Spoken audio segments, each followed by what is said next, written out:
বঙ্কিমদাও শ্রদ্ধাসুলভ, সিনিয়রকে এল্ডার ব্রাদারকে বলতেই পারে। এটা পশ্চিমবঙ্গে দাদা বোন দিদি এগুলো চলে, সেই অর্থে হয়তো বলেছেন। বঙ্কিমবাবু অ্যাপ্রোপ্রিয়েট, এবং ওনাকে সাহিত্য সম্রাট থেকে শুরু করে অনেক এতেই বিভূষণ করা যায়। এবং মোদিজি এবং সেন্ট্রাল গভর্নমেন্ট বন্দে মাতরমকে নিয়ে যে উদ্যোগ নিয়েছেন ডে ওয়ান থেকে, এই উদ্যোগ তো রাজ্য সরকার নেয়নি। রাজ্য সরকার বা তার লোকেরা সমালোচনা কেন করছেন? যেদিনকে বন্দে মাতরমের সার্ধশতবর্ষ, সেদিনই মমতা ব্যানার্জির ওই তৈরি তার নির্দেশিত বাংলা সঙ্গীতটা গাইতে ম্যান্ডেটরি হবে নোটিশ করলেন কেন? এটা কি দিয়ে কি বন্দে মাতরমকে, আপনাদের দিকটা দেখুন না, সম্মান জানানো হয়? সম্মান জানানো হয় না। আপনি বিরোধী দলনেতাকে বঙ্কিমচন্দ্র চট্টোপাধ্যায়ের কলকাতার বাড়িতে ঢুকতে তো দিলেনই না, উল্টে গোটা রাস্তাটা খুঁড়ে দিয়ে রেখেছিলেন। কি অবস্থা, কতজনের যে পা কেটেছে ঠিক নেই। এটা কি আপনাদের সাইড থেকে কি হয়েছে? ঋষি বঙ্কিমচন্দ্রের সার্ধশতবর্ষে পশ্চিমবঙ্গ সরকার কি কি উদ্যোগ নিয়েছে, কি কি অনুষ্ঠান করেছে, কি কি তার উদ্যোগ, তার একটা শ্বেতপত্র বা তার একটা পজিটিভ প্রকাশ করুক না। যিনি করছেন, যারা করতে চাইছেন যে প্রধানমন্ত্রী এই বিষয়টাকে ব্যাপকভাবে ভারতবর্ষব্যাপী জাগরণের মন্ত্র হিসেবে, একতার মন্ত্র হিসেবে উদ্বুদ্ধ করতে চাইছেন, সেটা সমালোচনা করছেন কেন? এই আমাদের রাজ্যের লোককে অ্যারেস্ট করার পুলিশকে বলা রইলো অন্য রাজ্য থেকে কেউ এসে যেন আমাদের রাজ্য থেকে অ্যারেস্ট না করে। এটা আপনাদের দায়িত্ব। ক্রিমিনালকে অ্যারেস্ট করতে হলে রাজ্য সরকারের সঙ্গে কথা বলুন। আইন প্রত্যেকটা পুলিশ জানে। আগে সিআরপিসি আইপিসি ছিল, এখন বিএনএস আছে। তো মুখ্যমন্ত্রী নিজে কি পুলিশ বলেছেন, কোন তদন্তকারী সংস্থা বলেছেন, ওনাকে ঠিক করে জানতে হবে। একটা হচ্ছে অন্য রাজ্যের পুলিশ এই রাজ্যে তদন্ত তল্লাশি গ্রেপ্তার করতে এলে লোকাল পিএসকে ইন্টিমেশন দিতে হয়, এটা করে। অথচ এই রাজ্যের সরকার সহযোগিতা করে না। সিবিআইকে কোনো কেস এখানে রেজিস্টার করে তদন্তভার নিতে গেলে রাজ্য সরকারের রেকমেন্ডেশন লাগে অথবা কোর্টের অর্ডারে হয়। আবার কতগুলো তদন্তকারী সংস্থা আছে বা এজেন্সি আছে যাদেরকে রাজ্য সরকারের, রাজ্য পুলিশের অনুমতি নিতে হয় না। এর মধ্যে সেবি আছে, এর মধ্যে এনফোর্সমেন্ট ডাইরেক্টরেটের পিএমএল এর সেকশনের কেস আছে, এর মধ্যে এনআইএ আছে। মুখ্যমন্ত্রী একটু পড়াশোনাটা ঠিকঠাক করে করুন। আমার মনে হয় যে তদন্তকারী সংস্থা বা অন্য রাজ্য থেকে পুলিশ আসেন, তারা ভারতীয় ন্যায় সংহিতা মেনে এবং তাদের যে নিজস্ব হ্যান্ডবুক রয়েছে, রুলস সেট, সেটা মেনে কাজ করেন। পশ্চিমবঙ্গ পুলিশই বরঞ্চ জঙ্গি, আতঙ্কবাদী, দুর্নীতিগ্রস্ত, খুনি, ধর্ষক এদের বিষয়ে ইন্টিমেশন দিলে কোঅপারেশন করে না। তাই বঙ্গবন্ধু মুজিবুর রহমানের খুনিকে পার্ক সার্কাসে মাস্টার মাজেদ বলে 15 বছর কাটিয়ে দেয়। ভারতের রয়ের সাহায্য নিয়ে বাংলাদেশ থেকে এসে তাকে গ্রেপ্তার করে নিয়ে ফাঁসি কার্যকর করা হয়। কাশ্মীরের জাভেদ মুন্সি ক্যানিংয়ে লুকিয়ে থাকেন, কাশ্মীর এসটিএফ এসে তাকে গ্রেপ্তার করে নিয়ে যায়।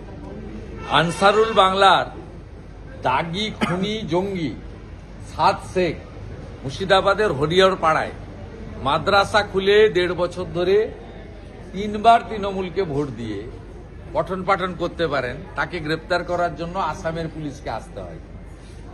অসংখ্য উদাহরণ রয়েছে।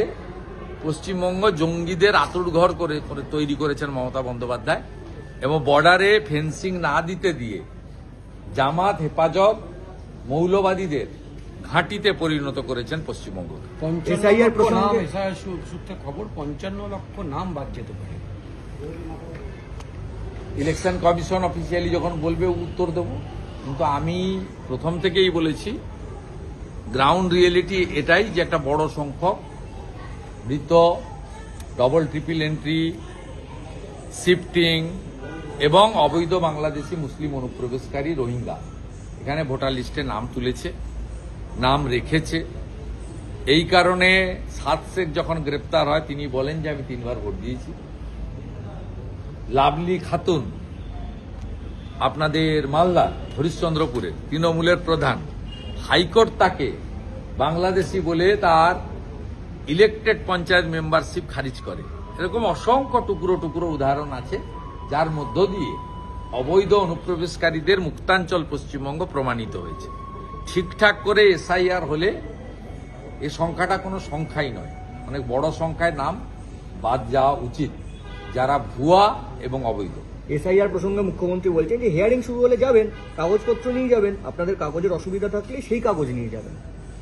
কাগজের অসুবিধা থাকলে সেই কাগজ নিয়ে যাবেন, মানে অন্য কোনো কাগজ বা বিকল্প কোনো কাগজ যে অসুবিধা আছে যে ভারতীয় তো যদি লিঙ্ক নিয়ে যান নাম উঠে যাবে, তো ভারতীয় নাম উঠে যাবে, কিন্তু বাংলাদেশের মুসলমানরা কি কাগজ নিয়ে যাবে? আর এখন যেগুলো আপনারা আইপ্যাকের তালিকা অনুযায়ী বিএমওইচ বা কলকাতা কর্পোরেশনকে দিয়ে বার্থ সার্টিফিকেট দিচ্ছেন, তো অ্যাকসেপ্ট হবে না।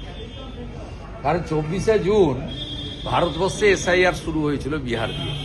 24শে জুনের পরে বার্থ সার্টিফিকেট যদি দেন আর তার জন্ম যদি 20 বছর আগে হয়ে থাকে, সেটা কাগজ নয়, এটা ডাস্টবিনে ফেলে দেওয়ার মতো জিনিস।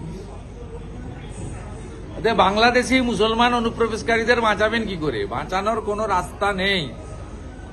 আমরাও জেগে আছি। কোনো বৈধ ভোটারের নাম যদি না থাকে 6 নম্বরে আবেদন করবেন, সে তৃণমূল হোক বিজেপি হোক, কোনো সমস্যা নেই।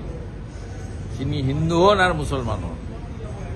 কোন মৃত ভোটার যদি আইপ্যাকের বুদ্ধিতে বিএলওরা লিখে দেয় তার নাম বিজেপি কাটাবে। 7 নম্বর ফর্ম জমা দিব আমরা। 13,25,000 ডবল ট্রিপল এন্ট্রি আমরা বের করে জমা দিয়েছি। অনেক সংবাদ মাধ্যম বিজেপিকে দেখতে পায় না।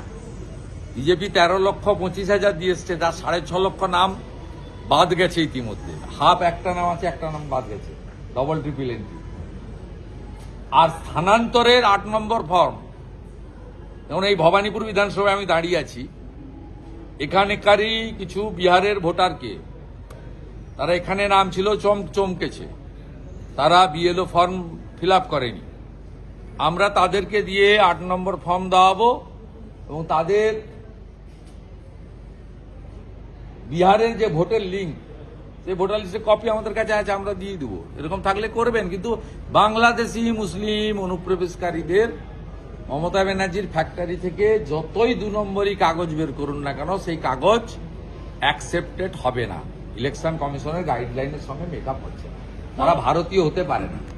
কেন্দ্রীয় সংস্কৃতির মন্ত্রী রাজেন্দ্র সিং শেখাওয়াত আজকে বঙ্কিমচন্দ্র চট্টোপাধ্যায়ের নাম কখনো বঙ্কিম দাস চট্টোপাধ্যায়, কখনো বঙ্কিমদা বলেছেন, তাই নিয়ে এটা বাঙালি অস্মিতার উপর আঘাত বলে মনে করছে তৃণমূল কংগ্রেস। না, আমি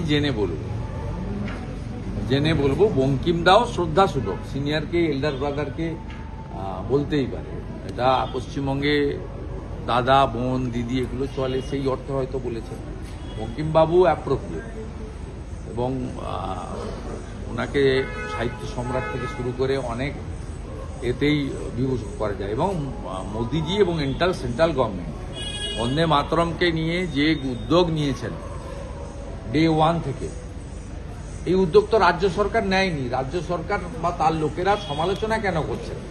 যেদিনকে বন্দে মাতরমের 150 সেদিনই মমতা ব্যানার্জির ওই তৈরি তার নির্দেশিত বাংলা সঙ্গীতটা গাইতে ম্যান্ডেটরি হবে নোটিশ করলেন কেন?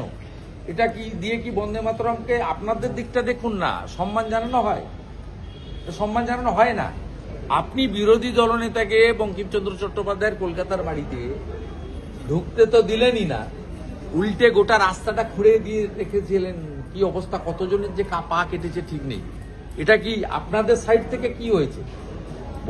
ঋষি বঙ্কিমচন্দ্রের 150 পশ্চিমবঙ্গ সরকার কি কি উদ্যোগ নিয়েছে, কি কি অনুষ্ঠান করেছে, কি কি তার উদ্যোগ, তার একটা শ্বেতপত্র বা তার একটা পজিটিভ প্রকাশ করুক না। যিনি করছেন, যারা করতে চাইছেন যে প্রধানমন্ত্রী এই বিষয়টাকে ব্যাপকভাবে ভারতবর্ষব্যাপী জাগরণের মন্ত্র হিসেবে, একতার মন্ত্র হিসেবে উদ্বুদ্ধ করতে চাইছেন, সেটা সমালোচনা করছেন কেন? আমি তো এমপি ছিলাম, নেতাজি সুভাষচন্দ্র বসুর মূর্তি কোথাও দিল্লিতে দেখতে পাইনি। আজকে কর্তব্য পথে বসিয়ে দিয়েছেন আমি 3 দিন গত সপ্তাহে দিল্লি গিয়েও প্রণাম করে গেলাম, ওই রাস্তার পাশ দিয়ে যাচ্ছিলাম, মতিলাল নেহরু মার্গ যাচ্ছিলাম ইন্ডিয়া গেটের ওখান দিয়ে, কর্তব্য পথে ওনার মূর্তি দেখে এলাম। এগুলো তো উনি করেছেন, অপ্রকাশিত ফাইলগুলো তো কংগ্রেস সরকার বের করেনি, নরেন্দ্র মোদীজি সরকার করেছেন। তা আপনারাও কিছু করে দেখান। আপনারা তো এই পাশেই যে নন্দন, এই রবীন্দ্র সদন, এখানে তো রবীন্দ্রনাথের ছবিও দেখতে পাওয়া যায় না, সত্যজিৎ রায়ের, উত্তম কুমারের ছবিও পাওয়া যায় না। এখানে তো একজনেরই ছবি, দাঁত কেলানোর ছবি দেখতে পাওয়া যায়, অনুপ্রেরণার ছবি। কলকাতা ফিল্ম ফেস্টিভ্যালে সুচিত্রা সেন, উত্তম কুমারের ছবি থাকে না, মমতা ব্যানার্জির ছবি থাকে। কাকে কি বলছেন আপনারা? মনীষীদের জন্মদিনে এইটুকুটুকু মনীষীদের ছবি, আর উনার এইরকম এরকম দাঁড়ানো, লম্বা কাটানো, হাত তোলা, হাত নাড়ানো, নমস্কার করানো, হাসা কাঁদা, কত রকমের ছবি টাঙ্গিয়ে দেন। কাকে বলছেন? চিড়িয়াখানার গেটেও লিখে দিয়েছেন মমতা ব্যানার্জির অনুপ্রেরণায় সিংহ শাবক জন্মেছেন। বাকি কোথায় রেখেছেন? কোনো বাথরুম পায়খানা বাকি রাখেননি।